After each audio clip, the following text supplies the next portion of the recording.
انہوں نے جناب گرم جوشی سے ان کا استقبال بھی کیا، اور پھر اس کے بعد ان کے ساتھ جو ہے نا ڈی جی ایم او اور پتہ نہیں انہوں نے بتایا کہ وہ بھی ساتھ تھے.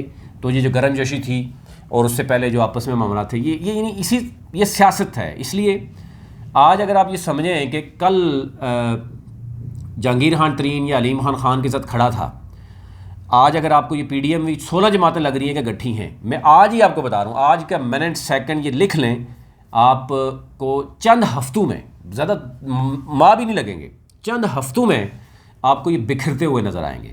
جو الیکشن نزدیک آتا جائے گا، ایک دوسرے کے خلاف زبان کھلتی جائے گی، اور کیا ہوگا بیک پہ کیا ہوگا، وہ بات یہ کریں گے یار ہم نے ووٹ تو لینے ہیں عوام سے، نیکسٹ ٹائم تو اقتدار میں آنا ہے.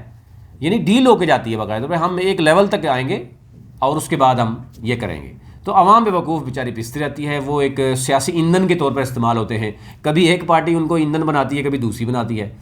لیکن آج بھی آپ دیکھ لیں کیا فائدہ ہوا کشمیر کی عوام کو، گلگت کی عوام کو، پاکستان کی عوام کو، کہ اگر آپ 4-5 سال کے بعد بھی یہ صورتحال کریں، اور آپ پوزیشن کس طرف چل پڑی ہے وہ آپ مجھ سے زیادہ جانتے ہیں، گراؤنڈ میں کیا چل رہا ہے، کہ ایک لا لیسنس ہے ہر طرف. آپ دیکھیں پنجاب میں گورنر کسی اور پارٹی کا ہے، وزیر اعلیٰ کسی اور پارٹی کا ہے، اسی طرح صدر جو ہے نا وہ صدر پاکستان جو ہے پی ٹی آئی کا ہے، اور صدر اور گورنر دونوں جو ہے نا اس وقت صحیح جو ہے نا وہ حکومت میں، وہ کیا کہتے ہیں کہ بھنگ میں ڈنگ کیا کہتے ہیں اس کو، وہ ڈالا ہوا ہے، اور وہ رنگ میں بھنگ ڈالا ہوا ہے کہ وہ حکومت یہ کہتے ہیں ہمیں کرنے نہیں دیتے، وہ کہتے ہیں جی ہم کوئی بھی سمری ان کو بھیجتے ہیں وہ کرنا وہ چاہتے نہیں ہیں.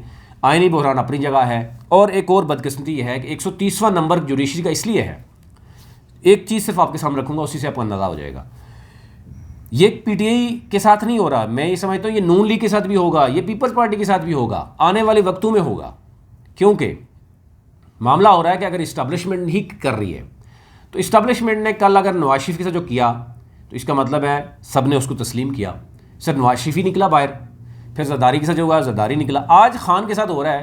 اور اگر یہ سابق وزیر اعظم شاہد اکر عباسی کی اگر آپ الفاظ سنیں، آپ رانا ثناء اللہ کے الفاظ سنیں، آپ احسن اقبال کے سنیں، 3-4 ماہ پہلے جب ان سے انٹرویوز لیے جاتے تھے وہ کہتے تھے عدم اعتماد ہم نہیں لے کے آ سکتے جب تک اسٹیبلشمنٹ ہمارے ساتھ نہیں ہے.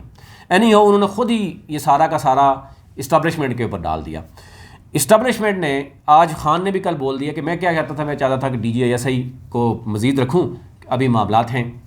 اور دوسری طرف یہ کہا جا رہا ہے کہ ڈی جی ایس آئی کو کیوں رکھیں، کہ اپنے سیاسی مقاصد پورے کیے جا رہے تھے اس لیے رکھنا تھا. تو آپ خود ہی ایک چیز چاہ رہے ہیں کہ مداخلت ہونی چاہیے، تو کچھ دونوں طرف ٹھیک نہیں ہو رہا. صرف میں آپ کو بتا رہا ہوں کہ ہو کیا رہا ہے. یعنی جب آپ کو میٹھا میٹھا ملتا ہے تو آپ خاموش ہو جاتے ہیں، جب آپ کڑوا ہوتا ہے تو آپ پھر اداروں پہ چڑھ دوڑتے ہیں. تو کمزوریاں کہاں پہ ہیں؟ اگر سسٹم میں کمزوریاں نہیں ہیں، اسٹیبلشمنٹ کو بڑا آسانی سے موو کرنا پڑ جاتا ہے، کسی بھی طرف جھکاؤ ہو جاتا ہے، تو پھر تیر جو ہے نا وہ پڑ جاتے ہیں. تو اسی سے یعنی تمام اداروں کی اپنی اپنی ایک تو جو ڈومین ہے وہاں پر کام نہیں ہو رہا، کسی کے اشارے پہ کام ہو رہا ہے. اسٹیبلشمنٹ بھی ہو سکتا ہے کسی کے اشارے پہ کام کر رہی ہو.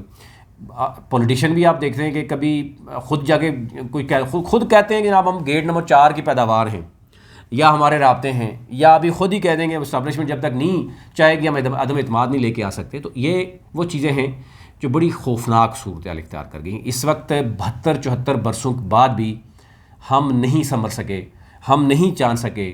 پڑوسی ملک کئی ممالک ہیں جہاں پر ایک ڈیموکریسی کا تسلسل ہے، وہاں پر موجود ہے، اداروں کی مداخلت نہیں ہے. لیکن یہاں پر آپ دیکھ سکتے ہیں کہ جو کچھ آپ کے سامنے ہے.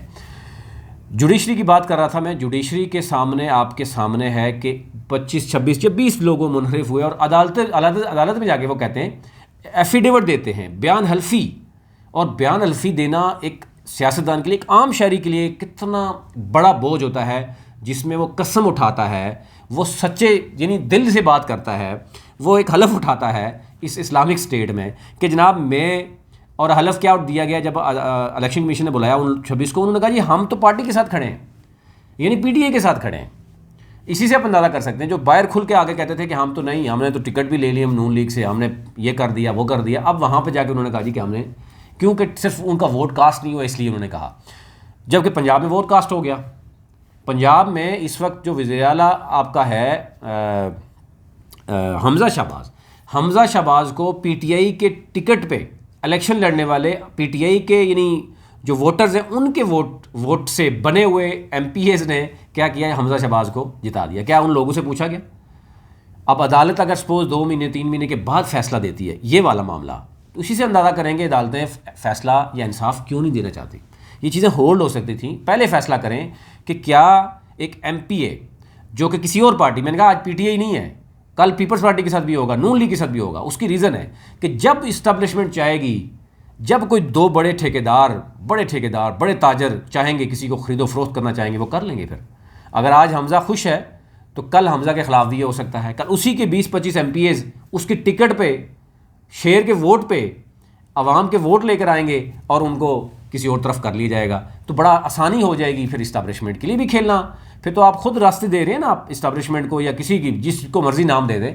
تو یہ تو معاملہ آپ کا چل رہا ہے، اور پھر اس کا مطلب آپ اس طرف چل پڑے ہیں کہ یہ یا تو اس کا اینڈ ہونا چاہیے یا تو یہ شروعات ہو چکی ہیں، پھر آئے روز آپ کھیل یہ دیکھتے رہیں گے. یہ اوورآل صورتحال تھی. آپ سے ریکویسٹ ہے کہ چینل کو سبسکرائب کیجیے تاکہ ہر نئے آنے والی ویڈیو آپ تک پہنچ سکے. بہت شکریہ.